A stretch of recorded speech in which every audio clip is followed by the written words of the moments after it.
presentations that were going to be done tonight. So, but we did always start out with the Employee of the Month, and this month it's Corey Sweezy from the Highway Department. I can say that it's Ken Booth. 20 minutes that Corey recently did a remarkable job when the rare beaked whale washed up on the beach. Removing the large animal is no simple task, and to transport the whale to Riverhead Marine Center. Corey also assisted Ken in investigating the cause of the recent road freeze over the broken pipe in the residence on Meadow Lane, and a noteworthy job, and he goes above and beyond the call of duty. And Corey really has, he moved to the Highway Department, really has done a nice job in there. So congratulations to Corey, and good job. You have public comment. You have 3 minutes. I know Mr. Kearns, you signed up here. Come on up. So for public comment. Yes. Did you all have a chance to look at my letter and the graphics? Yeah, I did. I know Rich did. Yeah. Yes. Good. Yeah. Well, that's why I'm here. Okay. You saw that what's been built on our street. It's a huge building that many people think, you know, is in violation of the setback laws, and it's in violation of the pyramid law. But actually, as far as we could determine, it's not. And yet it really, I think it ruins the scale of the street, and it certainly impinges on the environment of the immediate neighbor to the west, 110. And I just think the village needs to do something to stop this kind of development, because it's just too big of a building. It ruins the environment of the neighbor. She can't enjoy that property with that huge house looming over to her, with all the windows looking into her yard and all the light at night polluting her night. And it just seems that there needs to be a better balance, and that the pyramid law is not working. And when you drive around the village, you see a lot of these. Pulaski Street is, you know, this nice, modestly scaled street, and then there are these huge imitation. One is the With House from Williamsburg, Virginia, and another one is some sort of a shingled monstrosity. They're too big on these sites, and Woolley Street now has whole rows of huge houses that have nothing to do with the character of the street. And it just seems to me that the residents are getting, we people who live here who want to enjoy our houses and the light and the air. That's why we came here. We can't. It's being ruined. And the owner of 110 was in the buildings department and checking out some things, and Diane, the secretary there, said, well, just think of what you are going to, how much more your house is worth now that that huge thing is next door. And she said, and the person said, well, you know, I didn't buy this house to resell it. I bought it to live in it and enjoy it, and now I can't. And frankly, I don't think her house is worth more, because who would want to buy her property? And you've seen my graphics, you've seen what it's doing to her backyard. And who would want to take a chance and buy something like that? And the problem is, it's not only our pyramid law and our setback laws for our zoning district, but it's the Architectural Review Board. Because we're not an historic district, they really don't go much into the matter. They don't require drawings of the immediate neighbors or either elevations or plot That's okay. plans. Yeah, we don't have many people. And frankly, when I did take elevations and drawings, they really were rather, it was like talking to people. Frankly, they were like talking to people that were just turned off. They didn't want to hear about it. They didn't want to see it. And you cannot review projects in a vacuum like that.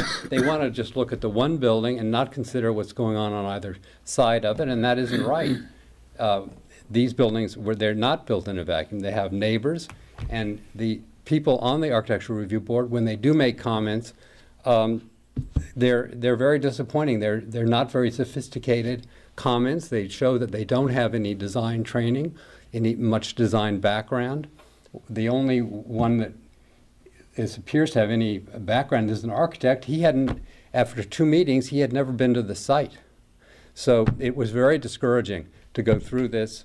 And as you know, we did file an Article 78, but because our lawyer told us that because of it didn't violate any of the existing laws, and because the pyramid law somehow was supposed to ameliorate some of the largeness of things, but it doesn't, and also because the consultant, the village consultant, said he thought the building was compatible, and I mean, I find that just hard to imagine. If anyone who drives down that street, I mean, we are out there all the time, and neighbors and everybody comes down that street to go to Main Street from all around, and everybody says, what an awful building, how can they build such a huge thing? So I think really the village, the building department, or we need to tweak the zoning or tweak the pyramid law. And I just want to, is there anything we can do about this? Because, I mean, this is terrible. We battled years ago over residential zoning laws, and had the planning commission study it. They made changes to things. We took 1 year of what they had done, and then it came back and tightened it up. And the current zoning laws that we have in place right now are the tightest that have ever been in place with the village. No, that's not correct. They were much tighter 7 years ago. Before. I disagree. I disagree. They were much more restrictive. It's not. They need to be more restrictive. Do you think? Would you like to live next to 118 Burnett Street? Would you like to have that looming over your property? You just ask yourself that, and that's what that's not. There's something seriously wrong with these codes. Mark? Yep. One thing that I have always thought that we went away from it, but we came back to it, and that is this 35-foot height limit in the village for all zones. And I honestly thought that if there was just one thing that I wish we could have kept, that 31-foot height limit in the half-acre zones, it would really help. And that, strangely enough, of course, I think the idea came from a visit from the East Hampton building department and their building inspector, and where they had a height limit of 29 feet, which I frankly think is pretty severe. But I've often thought if just that one thing came back, that you'd, and if anybody wants more, let them go to the ZBA and ask for it. Well, we did reduce the height. But it's the one thing I think that you could do that would make hellish good sense. I mean, you see, matter of fact, Jeff Hull said something to me. Yeah. He happens to like that idea, but he also said something that, some people would scream. He said, one of the other things we've ended up on these 2-acre parcels where you build really large, gracious homes, he said 35 feet is so small that they're all 3-story homes, and they're, 10-foot ceilings on the first floor, and they end up with a flat roof. He said, for those, you should put something in there that maybe with special permission they could go to 40 feet, because on 2 acres that's not overwhelming anybody. The next door neighbor's got a huge parcel, but I'd certainly love to see us just go back to 31 feet, and the ZBA, if somebody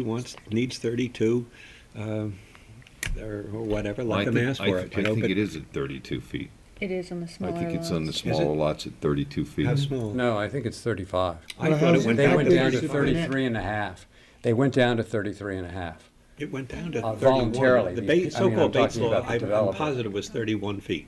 And Yeah, I that's thought good. That would be better. Well, I thought it, No, ended that up would be better. going back It to is this. 35 feet. I'm not opposed to going and just looking at that, at the height. Yeah, I at the would height like you of it. to. And the whole idea was that the pyramid law was to try to reduce that, to allow, to minimize the impact on the adjacent properties. But it doesn't work. And, well, it does in a lot of cases. I think it helps. Maybe it's, so it's So it doesn't help But on on that the- small lot, because you can Well- see I that. swear, if you had 31 feet, and there's East Hampton, which Yeah. is one of the prettiest villages Right. God ever made, and with them, it's 29 feet, so it's Yeah. not as if it's beyond, Well, it's much prettier than here, that's yeah, for sure. well, I I don't want would to even get into disagree that, but with you. anyhow, I think we ought to just consider that one thing, and if we did, we'd save ourselves, and you know, it's surprising, I do see some houses going up that are only about 30, 31 feet high, where, oh gosh, there's me and names over on Halsey Street. I'll think of it anyhow. They tore her house down, and the one they put up, yes, it's much grander than the one they took down, but it's not out of place. Yeah. It's not out of place, you know. And the one on the corner of Halsey and White Street, you know, I know what's her puss said it has no lawns and all that sort of thing, but the house is not high, and you Right. got to live with people are not. This is 2013, and they're not going to live in the same houses that we used to Yeah. build into, you know, 1930 and 40. But I think if you had a 31-foot height limit, and then let the ZBA, if somebody's got some screaming good reason, and if all the houses next to you are 34, that's the best reason in the world, Sure, you know. Yeah. But but they need to take. Often they these aren't. neighbors- Yeah, but they need to take the other people into consideration. that And one simple also, thing if the would Architectural save Review you a lot Board of grief. had more sophisticated people on it, because I can Well, tell you, that's 104. that's probably one of the best Yeah, it ARBs that I Yeah, can 'cause you have a remember, builder, because you have a they're. decorator, Yeah. you have, there's. Yeah, I'm it's- sorry, Really I'm not talented. impressed. Wow. And I've been before lots of architectural review boards. I've lived in lots of communities that had architectural review boards of volunteers, and this is just not an impressive board. You should go to these meetings and hear and see. I watch them on It's very television. disappointing. I think it's extremely disappointing. And I think also, because just for an example, the Cancellieri's house at 104 is basically the same square footage as this 118.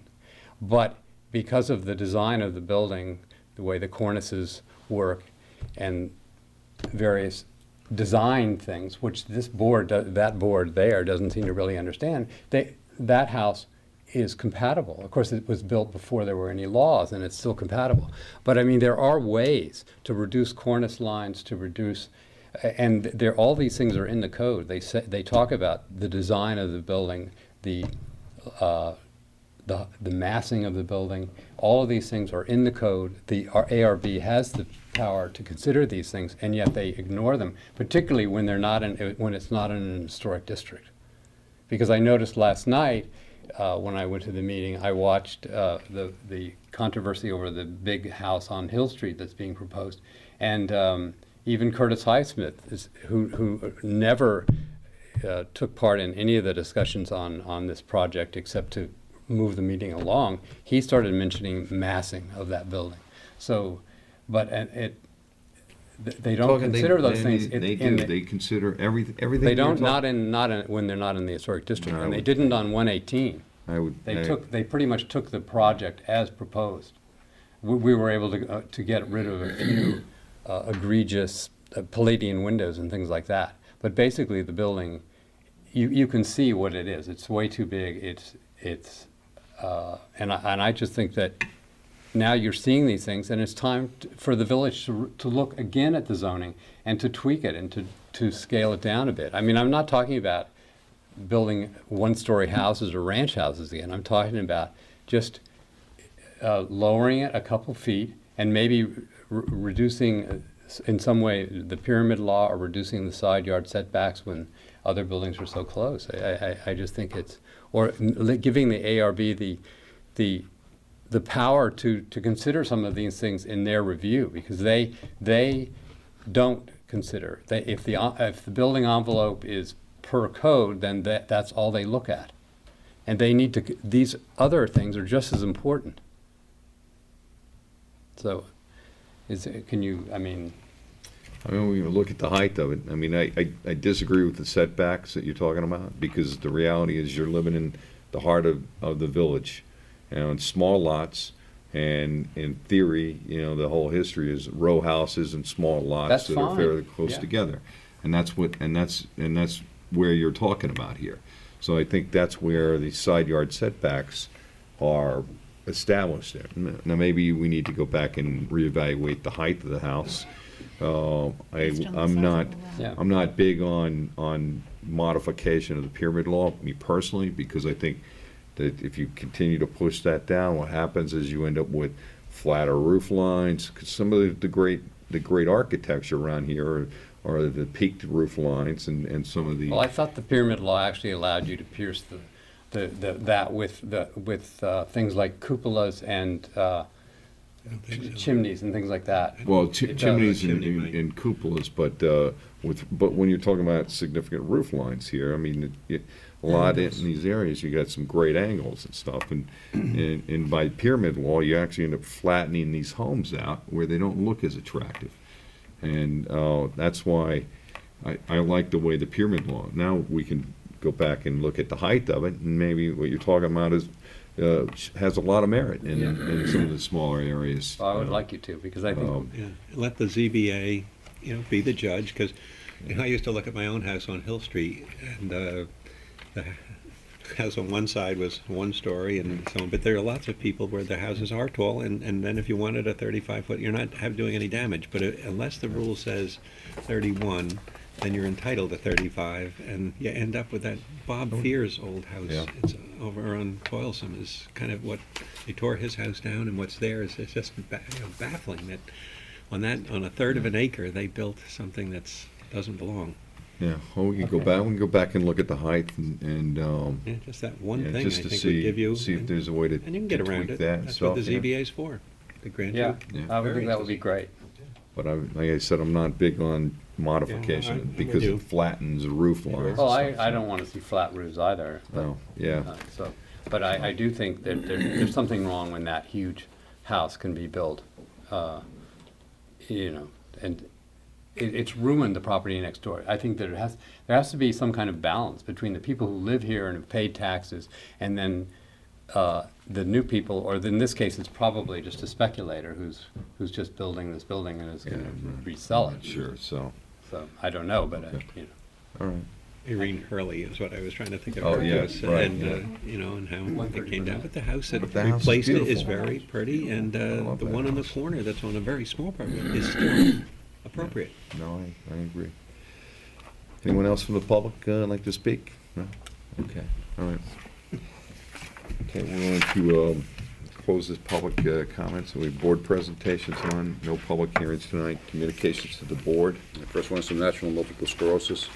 On behalf of the Board of Trustees, chapter staff, and 42,000 Long Islanders affected by multiple sclerosis, we offer our sincere thanks to your continued support in the planning and implementation of our annual bike event. Bike MS East End Ride will be a one-day event held on Sunday, September 7th, 2014. We are anticipating approximately 300 cyclists to participate. We would like to request permission for the cyclists to ride through the village of Southampton. We look forward to hearing from you to ensure a safe ride for our cyclists. Attached, please find a walk, run, bike event application, certificate of liability, insurance, and copy of each route option we offer our cyclists. There are 25, 50, 75, and 100-mile options. Sincerely, Stacy Bona and Sarah Lutz. And you do this every year, it's great. We've never had any issues associated with this, so I can make a motion to authorize the MS bike run race in accordance with their letter dated January 8th, 2014. Second? Second? All in favor? Aye. Second one is from Southampton Little League. Hope all is well. The Southampton Little League would like to utilize the Flying Point softball field on Saturday, March 29th, 2014, from 1 to 4 p.m. for an instructional clinic. Thank you, John Donovan, President.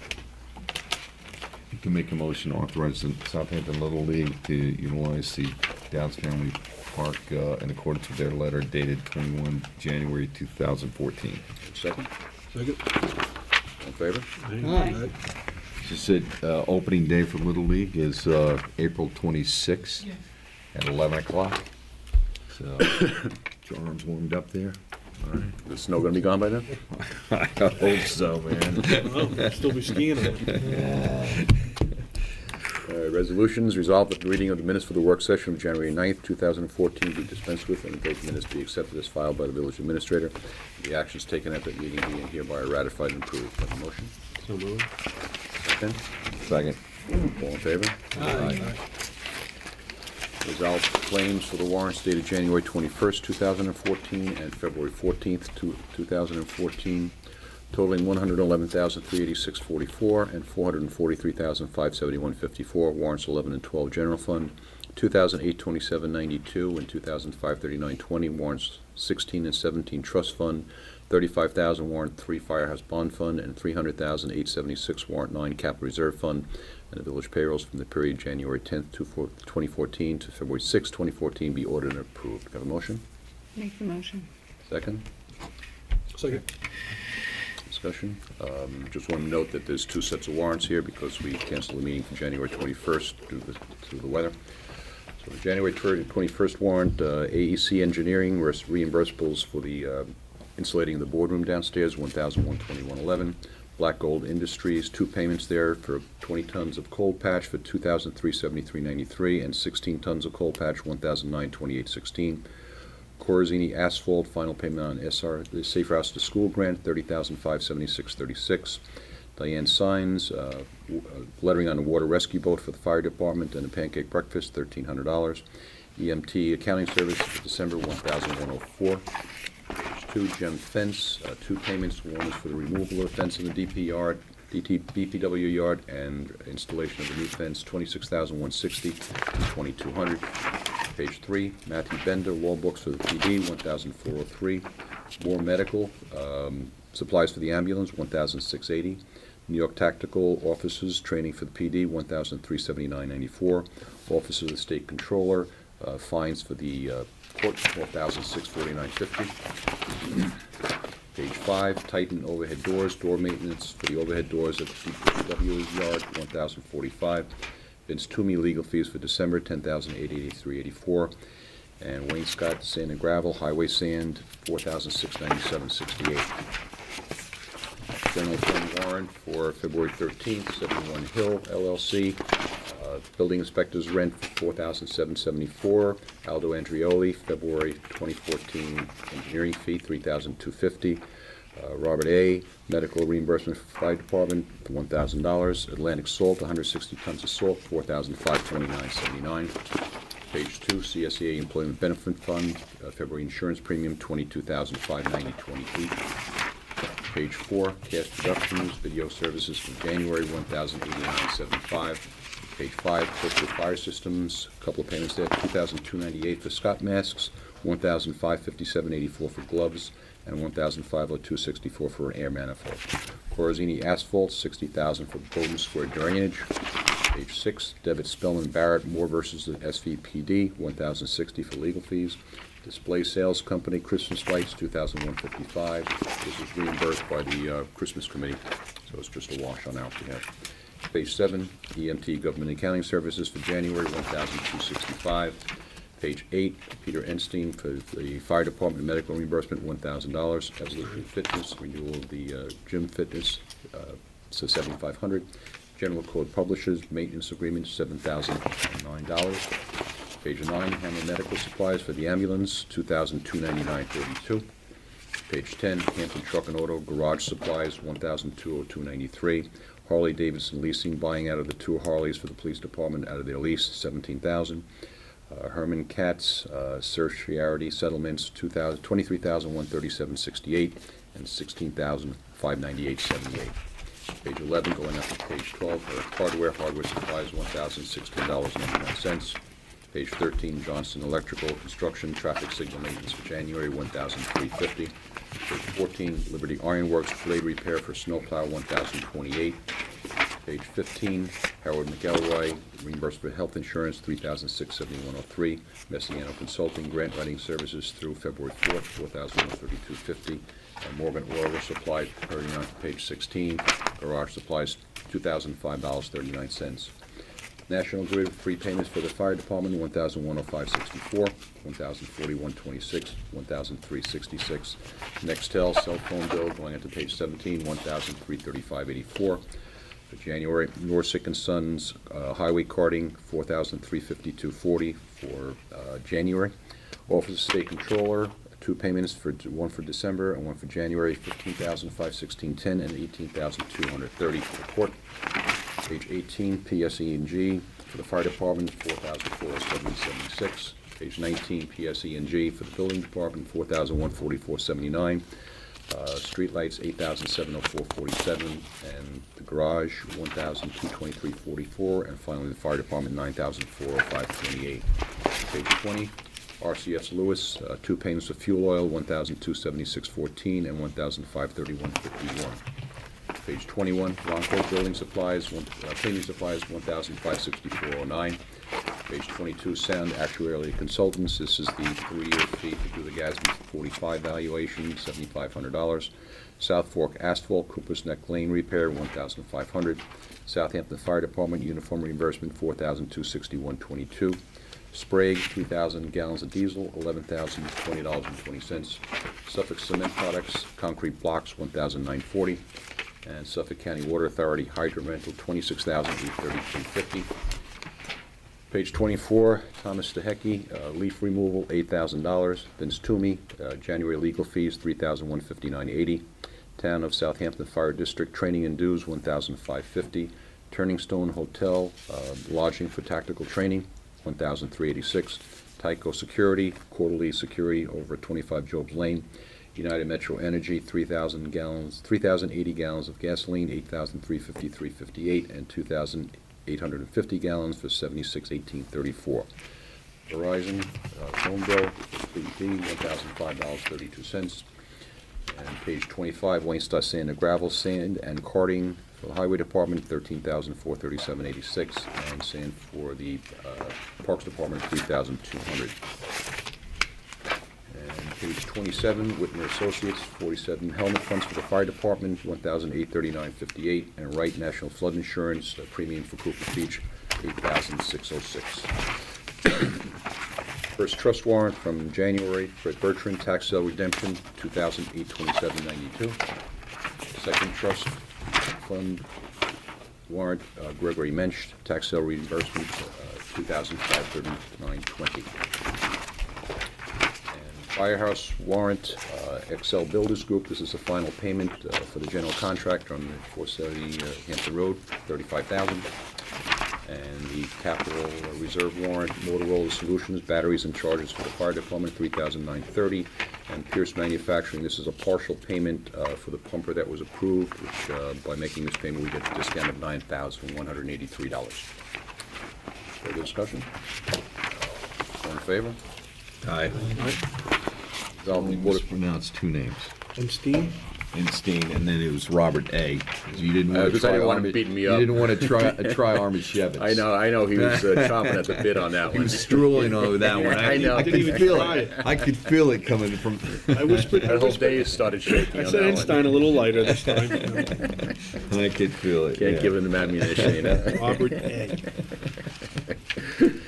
Item 3, resolved that the Board of Trustees hereby approves the attached schedule of budget transfers to eliminate overages for the period from January 10th, 2014 through February 13th, 2014. Got a motion? Make the motion. Second? Second. Discussion. Item 1, 4,000 into legal contractual from legal personal services. Item 2, 1,000 to heliport utilities coming from DPW contractual. Item 3, 5,000 to police miscellaneous coming from police clothing. Item 4, 10,000 to radio operators overtime from personal services. Item 5, 2,000 into safety inspectors part-time from personal services. Item 6, 13,000 to ambulance equipment from miscellaneous. Item 7, 1,000 to street maintenance equipment, 2,000 to street maintenance clothing, coming from 3,000 from street maintenance supplies. Next one is 3,500 into parks equipment, 500 to parks miscellaneous, 1,754 to trees contractual, with 1,500 coming from shade trees and 4,254 from park supplies. And the last one is 500 to Cooper's contractual, with 500 coming from Cooper's salaries. Further discussion? All in favor? Aye. Resolved that the Board of Trustees hereby approves the following budget adjustment for the fiscal year ending May 31st, 2014. I want to increase claims by $45,000 with a corresponding increase in insurance recovery. $17,500 to increase refund building inspector fees with corresponding increase in building inspector fees income, $17,500. And $10,360 increasing community development with $10,360 increase in the revenue side of community development. And that $10,360 was the retro payment that was due for 3 years back from the East End African American Museum. Okay.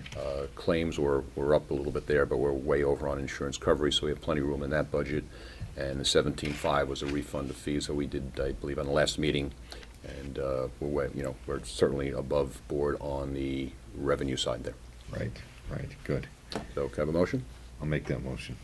Second? All in favor? Aye.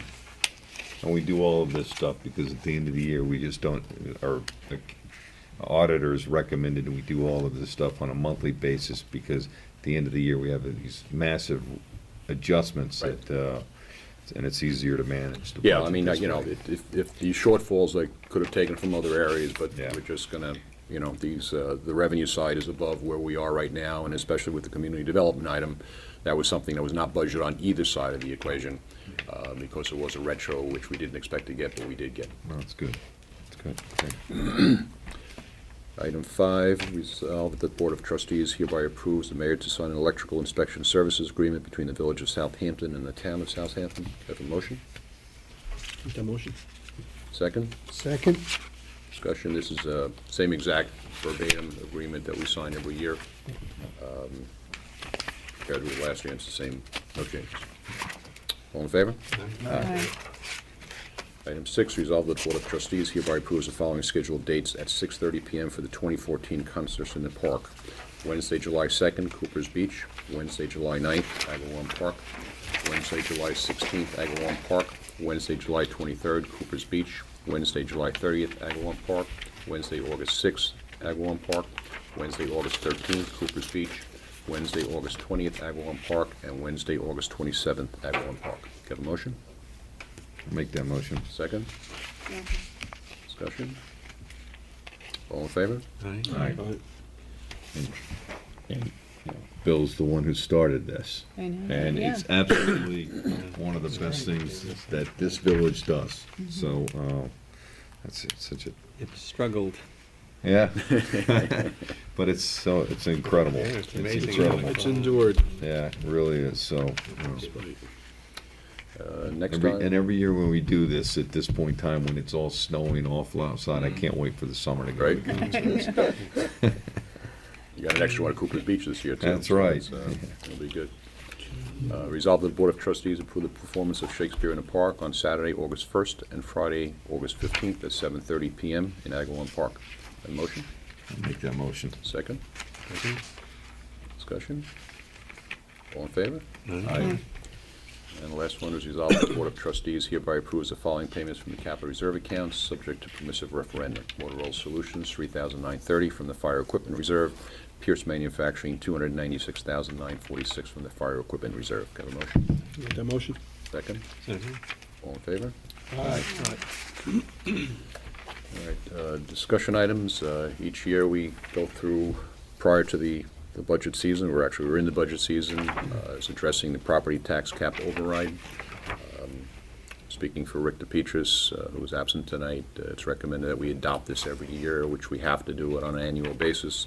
Not necessarily going to use it, but it's a fallback position just in case we want to break the tax cap or there's an error with regard to the calculation of the tax cap.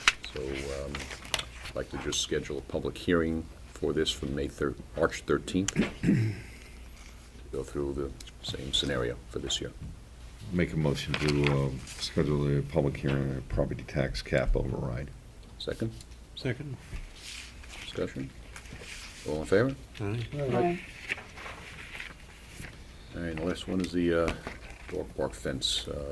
Gary went out and he got 2 bids on the fence for the dog park over at Lola Princess, both on prevailing wage. And Peconic fence came in at $23,850, and Gem fence was $31,360.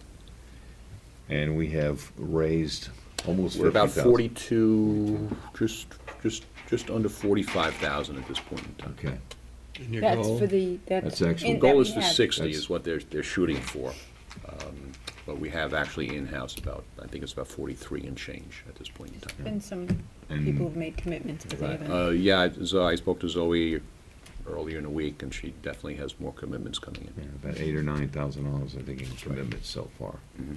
So, but yeah, I mean, that was the one thing I said, go raise the money and then we'll order the fence and Right. stuff. So, boy, she did, didn't She she? And, I Took have you up to- on that. Yeah, I know, and my wife has done a great job with that too, so I'm very proud of her, so. So I'll make a motion to authorize the purchase of the fence from Peconic Fence and for $23,850 to be paid for by the trust fund for the dog park. Second? Second. All in favor? Aye. Aye. And Thea has done well, and she's gone out and made calls for us, and Nancy's very involved with the committee, and it's good. The March of the Malamutes. We're gonna have to have that. We'll have one more march. So, but, yeah, it's good. We've had some nice donations that have come in from people, so. Comments from the board members here? Yes. None that, I just want to thank the Highway Department and all members of the DPW for the fantastic job they have done with this real winter we've had. And I also want to thank the Police Department and First Responders for continuing to keep the area safe for the multitude of calls that have gone out based on this, with pipes bursting and fires and arcing and so forth. So, again, I do thank also the residents, and I implore them again to continue being patient, with storms and the conditions, because we're not out of it yet. And sometimes the weather will get the best of the departments, but so far, I think we've been ahead of the curve. So I do thank all the departments for the work they've done. Great. Mike? Two quick things. One, the departments have been spectacular, from the police to everybody. I mean, it's been a tough winter. Yeah. I know. You know, the snow, it hasn't been the easiest of snows, and it's been hard to move, and the flooding, and it's, considering the circumstances, I think they've done a remarkable job. And then on the other note, that's, not really local, is I hope all of you have been watching the Olympics, because to me, they've been spectacular. The U.S. Teams, especially in the ski events and the freestyle and stuff, have been unbelievable. It's really great. Great representation. Sochi's quite a town, and I think we should really thank them all for taking the time and effort and exercising and representing this country there. They did a great job. Well Well said. said. Vance?